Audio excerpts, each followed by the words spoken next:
croire en un monde meilleur, construire un avenir désirable. Alors, est-ce qu'on peut encore y croire aujourd'hui, quand on entend parler de réchauffement climatique, d'épuisement des ressources naturelles? Et bien, la bonne nouvelle, c'est que ce monde meilleur, ce monde désirable, en fait, on n'a pas à l'imaginer, on n'a pas à le créer, on n'a pas à l'inventer, parce qu'il existe déjà. Et en fait, le monde d'aujourd'hui, il ressemble un petit peu à ça. Il y a deux visages. Je ne sais pas si tout le monde voit les deux visages sur l'écran. Mais il y a le visage d'une vieille femme et le visage d'une jeune femme. Et donc, en fait, le monde d'aujourd'hui, il est un peu comme ça, c'est-à-dire qu'il y a deux univers qui sont intriqués l'un dans l'autre, qui cohabitent, et selon notre point de vue, on va voir l'un ou l'autre. Et donc, en fait, dans ces deux mondes, il y a un peu l'ancien monde qui doit laisser sa place au nouveau monde. Et donc, l'idée, c'est de prendre conscience de ce nouveau monde, c'est de le comprendre, de le voir, de le percevoir, pour pouvoir ensuite le mettre en œuvre. Parce que si ce monde, il existe déjà, en conscience, il demande à être mis en œuvre, en action. Donc, en fait, si on observe la nature, eh bien, on s'aperçoit que si on laisse un terrain nu, ou même si on part d'une dalle rocheuse, progressivement avec le temps, le terrain va évoluer. Il va évoluer vers un milieu qui va être de plus en plus diversifié, de plus en plus abondant. Donc la nature est capable, spontanément, de s'améliorer avec le temps. Et ça, c'est ce constat qu'ont fait David Holmgren et Bill Mollison, les pères de la permaculture dans les années 70. Et donc, ils ont donné cette définition de la permaculture. La permaculture, c'est une méthode systémique et globale, c'est-à-dire qu'on voit les choses dans leur globalité, dans leur ensemble, et systémique parce qu'on va étudier les interactions entre les différents éléments d'un système, qui vise à concevoir des systèmes en s'inspirant de la nature, c'est-à-dire qu'on observe ce qui est autour de nous, on essaye de comprendre comment ça marche, et on essaye de composer avec la nature et non pas lutter contre. Elle n'est pas une méthode figée, c'est-à-dire qu'on observe, on voit ce qui se passe et on se corrige. Donc ça n'est pas dogmatique, mais prend en considération la diversité de chaque système. Aujourd'hui, si on compare un champ cultivé avec un espace naturel, eh bien on s'aperçoit que ce n'est pas du tout la même chose. Si on regarde un champ cultivé, on a quelque chose de parfaitement uniforme, de parfaitement régulier, et donc c'est une parfaite image d'ordre. Si on regarde la nature, on a quelque chose qui est beaucoup plus diversifié, et donc manifestement le mécanisme, la méthode, ce qui a permis d'obtenir le champ cultivé et ce qui a permis d'obtenir cet espace naturel ne sont pas les mêmes. Ce ne sont pas les mêmes principes qui ont été mis en œuvre. Et donc l'idée, c'est de comprendre comment fonctionne la nature et comment on fonctionne nous. Donc nous, on qualifie ce qu'on fait d'artificiel. Qu'est-ce que ça veut dire artificiel? Ça veut dire que ce n'est pas naturel.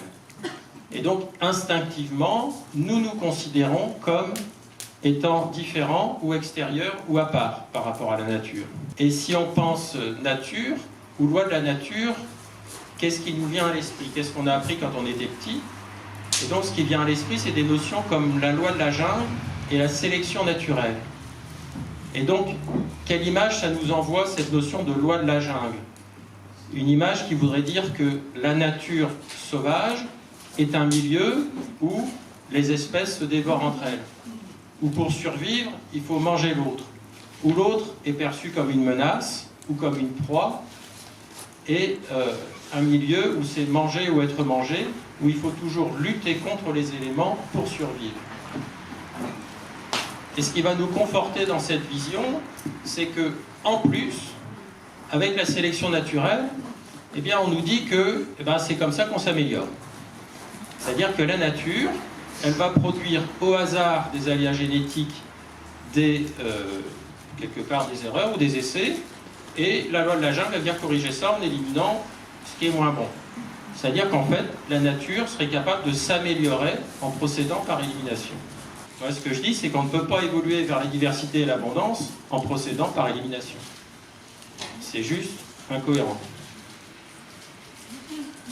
Et donc, si la jungle, si la nature sauvage était un champ de bataille, ce qu'on devrait observer comme conséquence, eh ben, c'est un champ de ruines. Le fruit d'un champ de bataille, c'est un champ de ruines. Et en fait, le champ de ruines, c'est ce qu'on est en train de faire. 80% des espèces d'insectes qui disparaissent, la disparition des ressources naturelles, la désertification des terrains. Nous sommes en train de transformer notre planète en champ de ruines. Parce que nous appliquons ces lois de la nature, qui ne sont pas les lois de la nature, mais qui sont en fait nos lois à nous. Donc la loi de la jungle et la sélection naturelle, c'est juste nos lois, mais ça n'a rien à voir avec les lois de la nature. Et le fait est que la façon dont nous concevons notre environnement va influer notre façon d'agir. En son temps, Marco Polo, non c'est pas Marco Polo, mais Galilée nous a dit que non, la Terre n'est pas au centre de l'univers, la Terre est un point quelconque dans l'univers. Et ça a créé un changement complet de perspective. On est passé de nombril du monde à point quelconque au milieu de l'univers. Et du coup, on est passé d'un univers qui nous regarde à un monde à découvrir.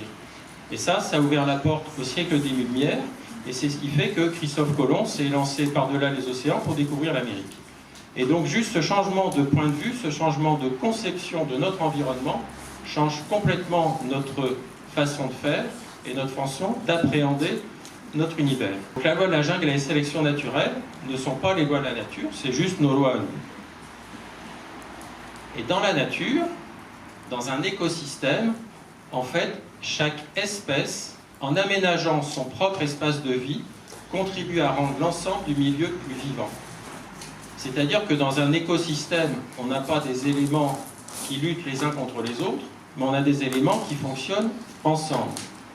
Et chacun, en étant dans son rôle, c'est-à-dire en agissant pour son propre intérêt, pour sa propre survie, contribue en même temps à rendre l'ensemble du milieu plus accueillant et plus vivant.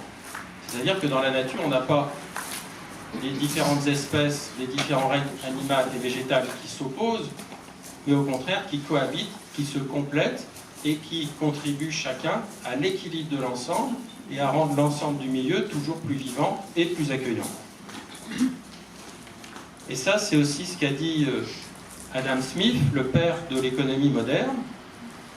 Il a dit que dans l'économie, il existait une main invisible, et selon cette main invisible, l'ensemble des actions individuelles de chaque acteur économique, motivées uniquement par l'intérêt personnel de chacun, et guidées par une main invisible qui le pousse à contribuer à la richesse et au bien commun. Ainsi, sans le vouloir, chaque individu sert les intérêts de la société. Et donc Adam Smith avait constaté qu'effectivement, dans un écosystème, quand chacun est à sa place et dans son rôle, il n'y a pas de raison qu'il soit en opposition avec l'ensemble du milieu. Quand un boulanger fait du pain, eh bien, il fait ça pour se nourrir, pour avoir un revenu, et en même temps, il permet aux gens de se nourrir. Donc les acteurs économiques n'ont pas de raison d'être... donc chacun doit pouvoir à la fois travailler pour lui, et ce faisant travailler pour l'ensemble de la communauté. Ça n'est pas censé être incompatible. Seulement, cette déclaration n'a pas forcément été très bien interprétée, puisque ça a ouvert à l'ultralibéralisme, et on s'est dit, puisque si chacun fait ce qu'il veut, eh bien, tout ira très bien, donc on va laisser faire chacun comme il veut, et on en arrive aujourd'hui à la situation où les 20 personnes les plus riches du monde possèdent la moitié de la richesse mondiale. 20 personnes possèdent autant que 3 milliards d'individus. Donc il y a dû y avoir un petit bug quelque part dans la compréhension et l'interprétation des déclarations d'Adam Smith. Donc si on veut prendre une image, ce que nous faisons nous, ça correspond à un champ de bataille. Et ce que fait la nature, ça correspondrait plutôt à un orchestre. Et c'est sûr que si on s'imagine au milieu d'un champ de bataille, eh ben, il faut être plus fort que les autres pour survivre, sinon on se fait dévorer. Et inversement, si on s'imagine au milieu d'un orchestre, eh ben, si on s'amuse à jouer plus vite et plus fort que les autres, on va se faire éjecter parce qu'on va déranger tout le monde. Et donc, selon le point de vue dans lequel on se place, et ben, notre comportement ne va pas du tout être différent, du tout être pareil. Alors, si on veut replacer tout ça dans son contexte pour comprendre comment ça s'articule, en fait, dans la nature, il n'y a rien de bon, il n'y a rien de mauvais, mais il y a des choses qui ne sont pas à leur place. Et si on veut comprendre les choses, il faut repartir depuis le début. Et le chaos, c'est le point de départ. Et donc, dans le chaos, tout est mélangé, dans l'ordre, tout est séparé, et dans l'harmonie, on a un ensemble harmonieux. Alors, comment ça se passe? Si on part du chaos, si je prends l'exemple de la lumière blanche, dans la lumière blanche, il y a toutes les couleurs, mais on n'en voit aucune. Et si on fait passer cette lumière au travers d'un prisme, eh bien, on va voir apparaître toutes les couleurs de l'arc-en-ciel. Et donc, qu'est-ce qu'il a fait, le prisme? Eh bien, il a mis les longueurs d'onde en ordre. Il les a rangées du plus grand au plus petit. Il a séparé les éléments, il les a de manière à pouvoir les comparer, et donc, en séparant les choses, ça permet de les révéler, de les identifier.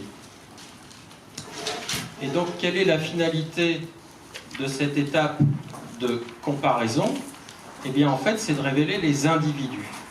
Parce qu'à force de séparer pour identifier, on finit par avoir des choses inséparables, indivisibles, et donc ce qu'on appelle des individus. Et donc, la particularité d'un individu, c'est qu'il a des qualités qui lui sont propres et qui sont différentes de celles de son voisin. Et donc, cette première étape d'identification va avoir pour vocation de révéler la diversité, de révéler l'identité de chacun, de permettre à chacun de développer, de promouvoir, de mettre en évidence ses qualités propres. Donc, en rapprochant tout ce qui se rassemble ensemble, l'ordre n'a pas vocation à créer de la diversité, mais au contraire à révéler les nuances. Si on met tous les jaunes ensemble, on va pouvoir faire apparaître les nuances de jaune. Et donc la vocation de cette mise en ordre, c'est bien de révéler la diversité des éléments qui se trouvent dans un système. Donc ça, c'est la première étape qui a fait apparaître les individus. Mais devenir quelqu'un, c'est un début, c'est pas une fin. Et aujourd'hui, on est dans un modèle ultra-individualiste, où on voudrait vivre éternellement et être le plus beau, le plus fort, mais, encore une fois, devenir quelqu'un, c'est juste une étape. Et donc, une fois qu'on a révélé les individus, eh bien, il va non plus y avoir un travail d'identification, mais un travail de composition. Et pour ça, on ne va pas mettre les éléments en comparaison, en concurrence, mais plutôt en coopération. Et là, on va rechercher des complémentarités, et on dit en permaculture que le déchet de l'un est la ressource de l'autre. C'est-à-dire qu'on va assembler des éléments de nature différente, de manière à ce que chacun puisse se compléter mutuellement. Et donc là, on ne va plus révéler des individus, mais on va voir apparaître des organismes. Et un organisme est composé d'individus qui interagissent entre eux dans un but commun, qui est l'équilibre, l'harmonie, la santé de cet organisme. Donc l'harmonie se nourrit de la diversité pour trouver des complémentarités. Plus la diversité sera grande, et plus on aura l'opportunité de trouver l'élément qui nous manque, l'élément dont on a besoin. L'harmonie donne une place et un sens à chaque chose. Sur un portrait, on ne voit plus une tache de rouge ou une tache de bleu, on voit un visage. Dans un plat cuisiné, dans une paella, on ne voit pas une moule et un grain de riz, on voit une paella. Et quand on écoute une symphonie, on n'entend pas un do, un ré, mi, un fa, mais on entend une composition musicale. Et donc l'individu, au sein de l'harmonie, va trouver une nouvelle place et un nouveau sens à son existence. Donc l'harmonie est le fruit de la coopération et non de la concurrence. Et dans l'harmonie, chacun va pouvoir apporter le meilleur de lui-même au profit de tous. Et donc là, on voit que l'ordre, l'harmonie ont chacun leur place, leur sens, et que tout ça peut s'articuler de façon cohérente. Et donc, on ne peut pas dire que la concurrence c'est mal et que la coopération c'est bien. Mais il y a un temps où il faut appliquer la compétition, la concurrence, et un temps où il faut s'en affranchir pour passer à la coopération. Et donc, si on veut comprendre le sens, le rôle et le fonctionnement de la concurrence, on peut prendre l'exemple de la gazelle et du lion. Est-ce que la gazelle et le lion sont véritablement en concurrence? Alors non, ils ne sont pas en concurrence parce qu'ils sont complémentaires en fait. Chacun a besoin de l'autre. Et il faut qu'il y ait toujours un certain équilibre entre les populations de gazelles et les populations de lions, puisque s'il y a trop de gazelles, il n'y a plus d'herbe. S'il n'y a plus d'herbe, il n'y a plus de gazelles et il n'y a plus non plus de lions. Donc, chacun a besoin de l'autre pour maintenir l'équilibre de l'ensemble. Par contre, quand le lion se met en chasse, alors là, effectivement, les gazelles vont se retrouver en concurrence, puisque c'est la gazelle qui court le moins vite qui va se faire dévorer. Et de même, dans une meute de lions, c'est le mâle dominant qui va avoir accès aux femelles et pouvoir se reproduire, et donc il y a une concurrence entre lions. Et là, on voit, cet exemple permet de montrer deux choses, c'est que la concurrence s'exerce entre éléments homogènes. On va être concurrent entre soi.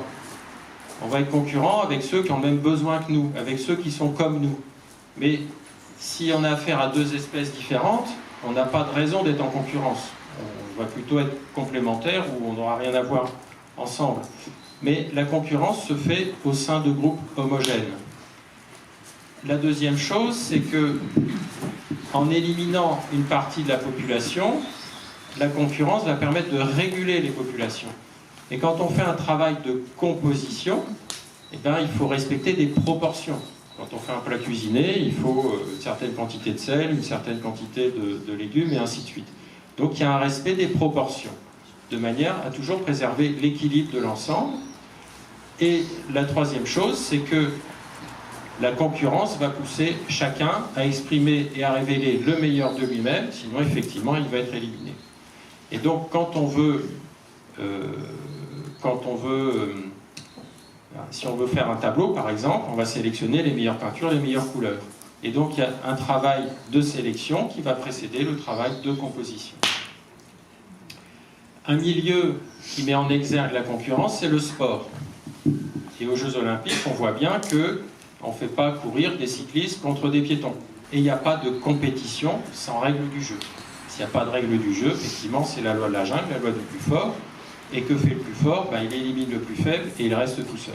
Ce qui n'est pas le but du jeu. Donc la concurrence a pour vocation d'éviter l'hégémonie d'un seul individu ou d'une seule espèce pour préserver la diversité.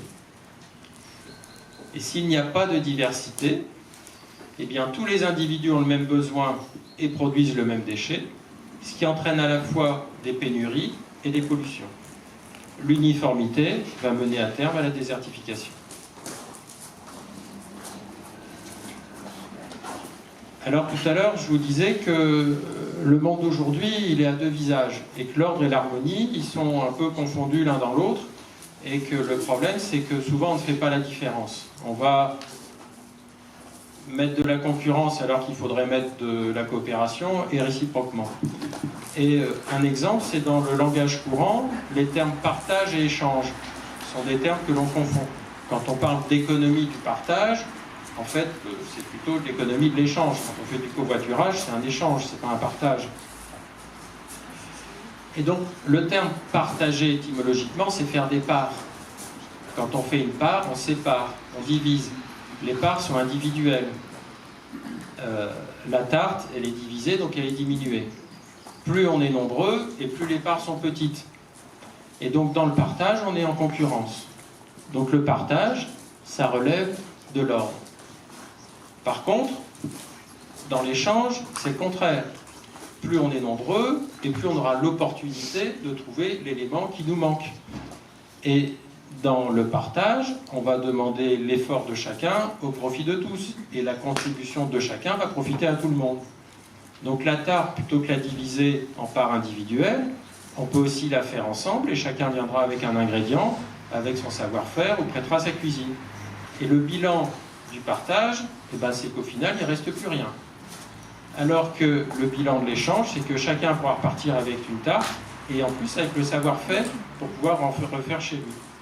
Donc, au départ, on confond le partage et l'échange, et à l'arrivée, le bilan du partage, c'est qu'il ne reste plus rien, alors que le bilan de l'échange, c'est qu'on se retrouve dans l'abondance. il y a deux termes qu'on confond aussi, c'est la notion de sacrifice et la notion d'effort. Faire un sacrifice, c'est consentir à une perte. Quand on est dans le partage, on commence par sacrifier la tarte. Si je suis généreux, je vais me sacrifier moi pour donner ma part aux autres. Et si je suis égoïste, je vais sacrifier les autres pour tout garder pour moi. Donc faire des sacrifices, c'est consentir à des pertes. Alors que quand je fais un effort, dans l'échange, l'effort de chacun va contribuer à tout le monde. Donc le bilan de l'effort, c'est du gain, alors que le bilan du sacrifice, c'est une perte. Encore une fois, on confond les deux, mais si on regarde la conséquence, elles sont diamétralement opposées. Et donc, en fait, selon qu'on soit dans le monde de l'ordre ou de l'harmonie, de l'individu ou de l'organisme, en fait, on s'aperçoit que le système de valeurs est complètement différent. Dans un esprit individualiste, ce qui a de la valeur, c'est l'élément unique. C'est ce qui est rare. C'est ce que les autres n'ont pas. Et donc, ce qui est très rare aura une très grande valeur. C'est la pièce manquante du puzzle. Donc, dans l'ordre, la valeur est associée à la rareté. Alors que ce qui va faire la richesse d'une composition, c'est la diversité des éléments qui le composent. Donc, ce qui a de la valeur dans l'harmonie, ça n'est pas la rareté, mais l'abondance. L'abondance, c'est surtout la diversité. Le bilan de la concurrence, c'est la loi de Koh-Lanta. Au final, il ne doit en rester qu'un. C'est un petit peu ce qu'on est en train de faire sur cette planète. Alors que dans la coopération, eh ben, on peut dire que plus on est de fous, plus on rit, et là, il y a de la place pour tout le monde.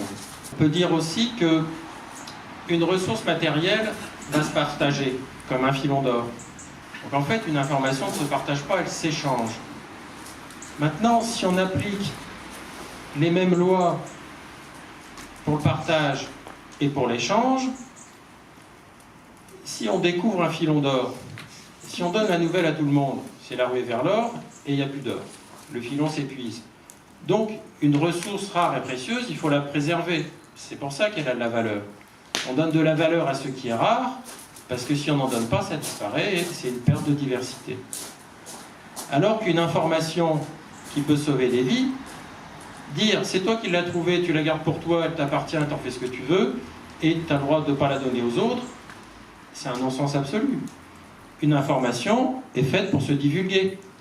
Une information est faite pour se multiplier. Et donc, une information devrait se valoriser à hauteur de sa diffusion et de son usage, et non pas être la propriété de quelqu'un. Et ça, c'est une conséquence de cette confusion entre l'ordre et l'harmonie. L'information relève de l'harmonie. Dans l'harmonie, on étudie les interactions entre les éléments, ça ce sont des informations, alors que dans l'ordre, on est plutôt dans un monde matériel qui va se diviser, se partager. De même, on peut regarder ce schéma chaos dans l'harmonie sur l'échelle d'un individu. On peut dire qu'au stade de bébé, c'est le chaos. L'enfant n'a pas encore créé sa personnalité, tout est à faire. Et donc il y a une première étape d'éducation, une étape d'apprentissage. Et les enfants aiment le jeu, ils aiment la compétition, ils aiment se confronter aux autres. Et c'est tout à fait naturel. Il y a un temps pour la compétition, il y a un temps pour développer ses qualités. Et la finalité de tout ça, eh bien, c'est de devenir adulte. Et d'ailleurs, cette phase d'apprentissage est aussi une phase de croissance. Et donc, être dans une logique de croissance, quand on est dans une logique individualiste et dans le monde de l'ordre, tout ça est cohérent et a du sens. Sauf qu'une fois qu'on est devenu adulte, eh bien, on est censé devenir autonome, c'est-à-dire pouvoir appliquer ses compétences et intégrer, si je puis dire, l'orchestre et faire valoir son savoir-faire au profit de tous. Et donc, la vocation de la croissance, c'est de mener à l'autonomie. Et donc, qu'est-ce qu'un adulte? Eh bien, un adulte, c'est quelqu'un qui est conscient. L'enfant n'est pas conscient. Il expérimente, il teste, et les parents sont là pour le cadrer de manière à ce qu'il ne fasse pas trop de bêtises. Alors qu'un adulte est conscient de ses actes, et donc, à ce titre, il devient responsable. Et comme il a acquis des compétences, il est capable de vivre de son travail, donc il est autonome et en capacité d'aider les autres. Si on regarde maintenant comment fonctionne notre modèle économique, quelles sont les priorités, les objectifs qu'on s'est fixés sur le plan économique? Nos économistes nous disent que la priorité c'est l'emploi, c'est la croissance. comment est-ce qu'on fait pour créer des emplois? Pour créer des emplois, il faut stimuler les besoins. Et donc, on va stimuler les besoins pour créer du travail, ce qui va consommer des ressources. Comme on consomme des ressources pour des besoins qui sont superflus, eh bien, en fait, on alimente des pénuries. Et comme on est dans le besoin, on n'est pas autonome. Et on s'endette pour des dépenses qui correspondent à des besoins superflus. Et à partir du moment où on est dans le besoin, eh ben, on va être dans la convoitise. On va convoiter ce qu'a l'autre, et donc ça va engendrer des crises et des conflits. Donc ça, c'est le modèle d'aujourd'hui. Et si on voulait imaginer le modèle de demain, qu'est-ce qu'il faudrait lui donner comme priorité? Par quoi est-ce qu'il faudrait commencer? Quel devrait être l'objectif à se fixer pour remettre les choses à l'endroit? Et bien en fait, il ne faut pas développer ses besoins, il faudrait plutôt chercher à développer les connaissances. Et en particulier en libérant la connaissance. Si on libère la connaissance, chacun va pouvoir développer ses compétences et mettre en application une compétence, ça s'appelle un travail, et ça crée des ressources. Et donc ces ressources que l'on produit par son travail et ses compétences vont venir répondre aux besoins. Ce qui va générer de l'abondance et ce qui va rendre autonome. D'un côté, on a le consommateur au service de l'économie, il doit consommer pour produire du travail, et de l'autre, on a un modèle économique qui est au service du citoyen, où chacun peut exprimer sa compétence pour répondre à ses besoins et ceux des autres. Donc exprimer son besoin ou sa compétence, c'est pas du tout la même chose. Si je m'adresse à vous avec mon besoin, ça va être pour vous demander, ou pour vous prendre. Et donc il faudra que je sois soit très séduisant, soit très bien armé. Alors que si je m'adresse à vous avec ma compétence, avec ce que je sais faire, ça va être pour entamer une relation d'échange. Ben voilà ce que j'ai à vous offrir, et vous, qu'est-ce que vous pouvez m'offrir? Et donc ça, c'est pas du tout la même relation. Et donc sur cette image, c'est Christophe Colomb qui arrive en Amérique. Donc Christophe Colomb, conquistador, qui arrive avec son besoin, son avidité, en quête d'or, et il trouve devant lui donc une population qui a d'autres façons de voir les choses, qui a d'autres façons de faire, qui n'a pas la même culture, et eux voient arriver des étrangers, des gens qu'ils ne connaissent pas, des gens qui sont différents d'eux, et donc eux arrivent avec des présents. Et ça, c'est ce qu'on fait aussi aujourd'hui. Quand on va chez quelqu'un, on ramène un présent. Qu'est-ce qu'on va présenter? On va présenter ce qu'on a et ce qu'on sait faire. Et donc, c'est une façon de faire connaissance en disant à l'autre, ben, voilà mes capacités, voilà mes qualités, voilà ce que j'ai à proposer, et vous, qu'est-ce que vous pouvez me proposer en retour? Et si au lieu d'avoir des conquistadors, on avait eu en face des Indiens, des gens qui étaient dans le même état d'esprit, eh bien, nous aurions pu leur apporter la boussole, le compas, les bateaux, les fusils pour la chasse, et eux nous auraient apporté un tas d'autres choses. Et la face du monde aurait été toute différente. Donc, l'autre doit-il être perçu comme une menace sur un champ de bataille, ou comme une opportunité pour composer ensemble? Donc ça, c'est la façon d'appréhender le monde, qui conditionne notre façon de faire. Et la deuxième chose qui est très importante, c'est les objectifs qu'on se donne. Et 9 fois sur 10, les objectifs qu'on va se donner vont découler d'un problème. Et généralement, on ne dit pas, même on va parler d'un sujet, on dit on va parler d'un problème. Et c'est vrai qu'on a le gros défaut de toujours aborder les choses sous un angle négatif. Sauf que si on aborde les choses sous l'angle du problème, ça va être pour lutter contre, pour éliminer le problème. Et donc, en fait, la question à se poser n'est pas « qu'est-ce que je ne veux pas ?», mais « qu'est-ce que je veux ?» Et ça, c'est beaucoup plus difficile, savoir ce qu'on veut. Ce qu'on ne veut pas, c'est facile, ça fait mal, ça nous dérange, ça nous perturbe, donc les problèmes savent se manifester. Mais quand on est en bonne santé, on ne le sent pas. On ne le sent que quand on est malade. Et donc, il est toujours beaucoup plus difficile de percevoir nos aspirations profondes, nos véritables désirs, que les problèmes qui, eux, savent se manifester à nous. Seulement, aborder les choses sous l'angle du problème ou sous l'angle de la solution, c'est pas du tout pareil. Et donc chacun devrait se poser cette question, quel est mon rêve, quel est mon talent? Et tout à l'heure, dans le fil rouge, on vous invitera à essayer d'exprimer justement votre talent et comment vous pourrez éventuellement contribuer à ce monde de demain.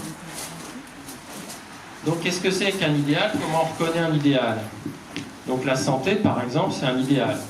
La maladie, c'est le problème.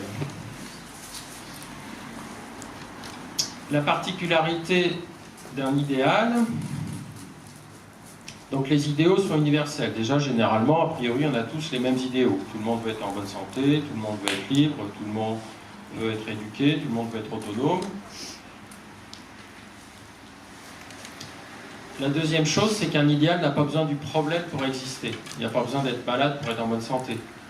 On peut améliorer ses connaissances sans forcément avoir de problème pour ça. Donc les problèmes, les idéaux restent valables en toutes circonstances. Donc ils sont communs à nous tous. La particularité d'un idéal, c'est qu'il peut toujours être amélioré. On ne sera jamais en trop bonne santé, jamais trop bien éduqué, jamais trop autonome, et ainsi de suite. Donc toutes les actions qu'on va mener en faveur des idéaux, elles ne seront jamais menées en vain. Si on consacre un budget pour le problème, si le problème disparaît, ben c'est fini. Alors que améliorer la qualité d'un service, améliorer la qualité de l'eau, améliorer sa santé, tout ce qui va être fait comme investissement dans ce sens-là ne sera jamais complètement périmé. Ce qui est très important à voir aussi avec les idéaux, c'est que quand on œuvre pour un idéal, enfin, quand on lutte contre un problème, lutter contre, ça va engendrer des dommages collatéraux. Les problèmes destinés à lutter contre auront toujours des effets secondaires, des effets indésirables. Alors que toutes les actions que je vais pouvoir mener en faveur de ma santé, déjà, ce n'est pas les mêmes moyens que je vais utiliser, et quand je vais œuvrer pour, je vais engendrer des bénéfices collatéraux. Donc les moyens que je vais utiliser pour améliorer ma santé, ben, ça va être mon hygiène de vie, mon alimentation, et la santé des uns va toujours profiter aux autres. Donc en fait, les moyens que je vais mettre en œuvre pour des idéaux, ils vont être intéressants pour moi, mais ils vont aussi être intéressants pour la collectivité. Et donc, centrer ces actions sur des idéaux, c'est le moyen de faire en sorte que la contribution de chacun puisse profiter à tous. Si je prends l'exemple de la paix, donc ça c'est l'idéal, mais quel est le problème? Le problème en matière de paix, c'est le voisin qui me dérange, qui convoite mes ressources, qui est agressif avec moi. Si je vois ça sous l'angle du problème, qu'est-ce que je vais faire? Je vais chercher à éliminer mon voisin. Donc ça s'appelle faire la guerre. Donc, si je fais la guerre pour obtenir la paix, il y a un problème. Parce que j'ai pris le problème à l'envers. Si je prends le problème à l'endroit, comment on fait la paix? Faire la paix, c'est quoi? Comment je fais la paix avec mes voisins? D'ailleurs, si j'élimine mes voisins, je ne vais pas vivre en paix, je vais vivre seul. Vivre en paix, c'est justement établir des relations de coopération avec ses voisins. Si je vais voir mon voisin et que j'entame une relation d'échange, eh bien au final, la présence de mon voisin va m'être utile et je serai utile à lui. Et donc la coopération, c'est le moyen de mettre en œuvre la paix. Et la coopération ne se fait pas avec des armes. J'utilise pas les mêmes moyens, j'ai pas les mêmes objectifs et j'ai pas les mêmes effets. Donc les idéaux sont la clé de la gradation. Donc la gradation, c'est un modèle qui s'améliore avec le temps. C'est la façon de créer des cercles vertueux. Et donc aujourd'hui, il ne faut pas faire de la décroissance, mais il faut trouver des modèles qui vont régénérer le système. Il faut faire du plus, il ne suffit pas d'en faire moins pour épargner la planète, mais il faut réussir à concevoir des choses qui vont régénérer les systèmes. Si vous voulez, sur YouTube, il y a 2 films qui sont très intéressants. C'est Quand les loups changent le cours des rivières. Et il y a un autre exemple aussi qu'on trouve sur YouTube, c'est Alan Savory qui nous parle des techniques d'élevage et qui montre que simplement en changeant de méthode, on arrive à transformer un désert en prairie et en milieu abondant, et tout en augmentant la taille des troupeaux en fait. Et chez nous, la grande révolution à faire, ça serait de redonner de la vie dans le sol, et ça, on vous en parlera en début d'après-midi. Voilà. Merci.